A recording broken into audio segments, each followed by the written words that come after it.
Today, I will teach you the 6 old-fashioned tests that will turn you from a newbie into a master who never wastes money on a bad watermelon. Let us begin. People think picking a sweet watermelon is a lottery.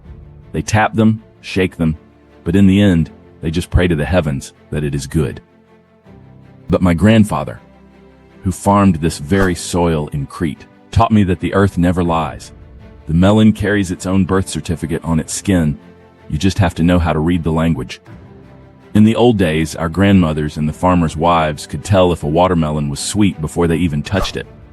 It was a traditional art, passed down through generations. The first and most important test is the field spot. In Greek, we call it the cradle mark. This is the patch where the watermelon rested on the soil, hidden from the sun, while it grew for months. Look at the difference. The one on the right is white, pale, like a ghost. This means the melon was ripped from the vine far too early. But the one on the left, this deep, creamy golden yellow, almost like butter or orange cream, this is the color of time. Botanically, what you are seeing is the breakdown of chlorophyll. As the melon sits in the field maturing, the chlorophyll, the green pigment, slowly fades from the skin that does not see the sun. If the spot is white or pale green, the melon was still growing. It is immature, sour, and hard. But when it turns to this beautiful buttery gold, it means the starches inside have fully converted into fructose. The vine has finished its work. This melon is heavy with sugar. Next, look for the scars. Many people see these brown web-like marks and think, "Oh, this melon is damaged, it is ugly, I will not buy it." But they are wrong. These are the sugar trails. In the village, we call them the honey tracks. These scars are caused by pollination. When the watermelon is just a tiny flower, bees visit it. The more times the bees pollinate the flower, the more embryonic scarring occurs on the developing fruit. As the melon grows and expands, these scars stretch, showing up as these brown, corky webs. A melon with no webbing, smooth and perfect, means the bees barely touched it. It will be bland. But a melon covered in these dry brown scars means it was pollinated dozens of times. The plant reacted to this intense pollination by concentrating its sugars in the heart of the fruit. The uglier the web, the sweeter the bite. Remember this. Now, picking the perfect watermelon is a beautiful thing. But a 20-pound melon is huge, my friend. If you live in a small household or even with a family, eating all of it before it goes soft and sour can be a challenge. In my kitchen, wasting food is a sin against the soil that grew it. You must have a plan. To make sure nothing goes to waste, I use a simple tool on my phone. It is an Android app called suggestdinner.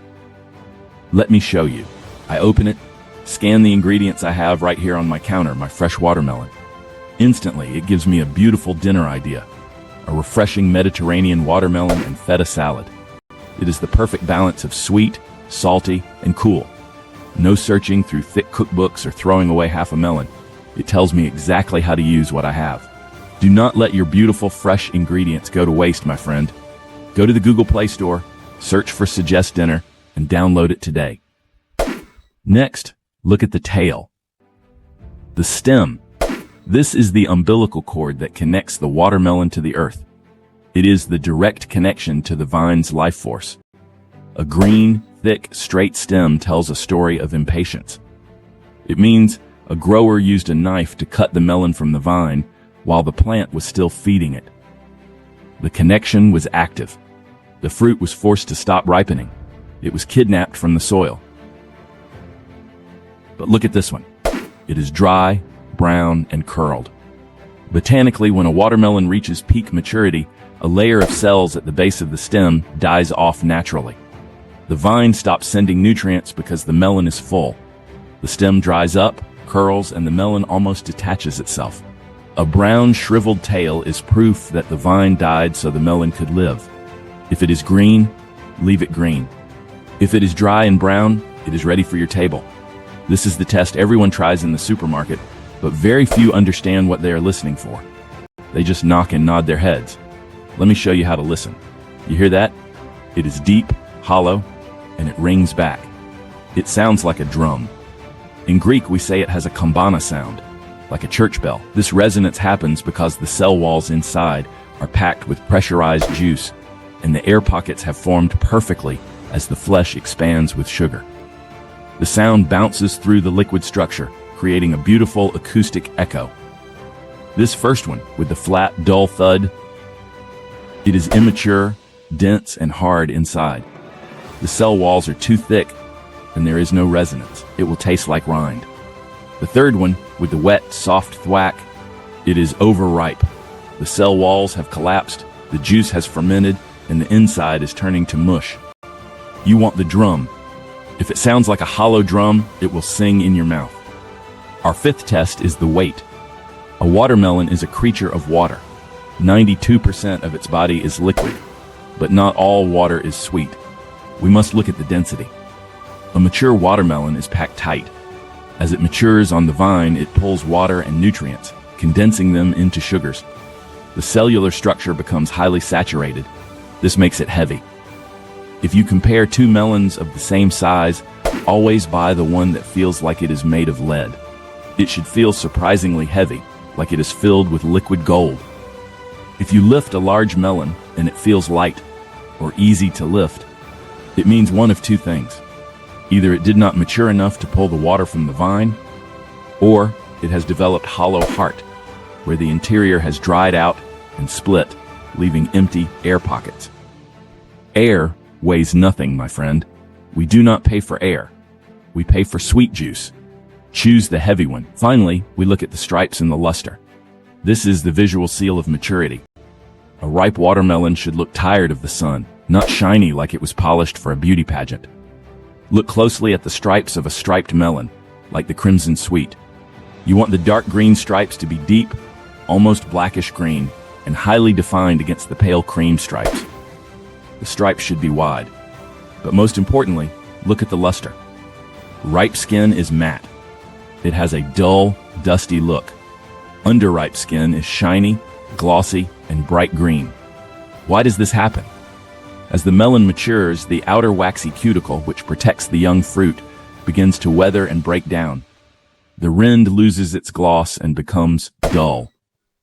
At the same time, the dark green stripes widen as the melon reaches its maximum expansion. A shiny melon is still growing its skin. It is immature. A dull, matte melon with sharp contrasting stripes has finished growing. It is ready. Now, my friend, there is a very common myth that you see in supermarkets and online. People say if you buy an underripe watermelon, just leave it on your kitchen counter for a week or put it in the sun and it will ripen and get sweet. I am sorry to tell you, but this is a lie. Botanically, watermelons are non-climacteric. Unlike bananas, avocados, or peaches, once a watermelon is cut from its vine, its ripening process stops completely. It does not produce the ethylene gas needed to convert starches into sugars. If you leave a watermelon on your counter, it will not get sweeter. It will only lose moisture, become mealy, and start to rot. What you buy is what you get. That is why these 6 tests are so critical. You must get it right in the field or in the shop. There are no second chances. Nothing matches the taste of a watermelon that has ripened under the Cretan sun. Now, I want to hear from you. Which of these 6 tests was new to you? Or did your grandmother or grandfather have a different way of selecting them? Maybe they tapped it with a wooden spoon or looked at the size of the belly. Tell me in the comments below. I love reading your traditional stories.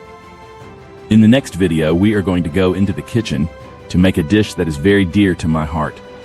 Carpuzzo pita, a traditional Cretan watermelon pie made with honey, sesame, and fresh olive oil. It is sweet, aromatic, and tastes like summer. Subscribe and click the bell icon so you do not miss it. Cook simple, live well, and look after the soil.